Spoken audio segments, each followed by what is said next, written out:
विरोधक पेहलगामचा जेव्हा हल्ला झाला तेव्हापासून टीका करतायत। आता ऑपरेशन महादेव काल झालं, 3 जे आतंकवादी त्याच्यामध्ये आपल्या लष्कराने मारले, त्या लष्कराचं मनापासून अभिनंदन मी काल केलेलं आहे, पुन्हा अभिनंदन करतो आणि खऱ्या अर्थाने आदरणीय प्रधानमंत्री मोदीजींचंही अभिनंदन करतो। मोदीजी म्हणाले होते कि भारताचा शत्रु दुनिया के किसी भी कोने में भारत का दुश्मन जीवित नहीं रहेगा आणि म्हणून ऑपरेशन महादेवच्या माध्यमातून ते काल आपल्या लष्कराने दाखवून दिले। ऑपरेशन सिंदूर जसं यशस्वी झालं, आपल्या लाडक्या बहिणींचं कुंकू पुसण्याचं पाप ज्यांनी केलं त्या आतंकवाद्यांना ठार करण्याचं काम काल आपल्या लष्कराने केलेलं आहे। मी त्यांचा मनापासून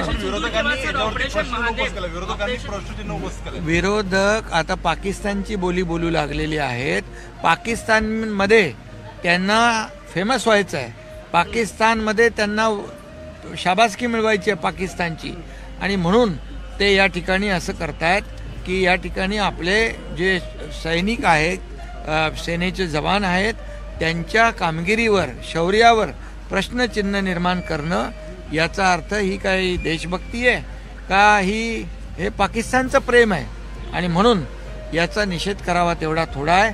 मी पुन्हा एकदा ऑपरेशन महादेव ज्या लष्कराच्या जवानांनी केलं त्यांचं मनापासून अभिनंदन करतो आणि प्रधानमंत्र्यांचं पण अभिनंदन करतो।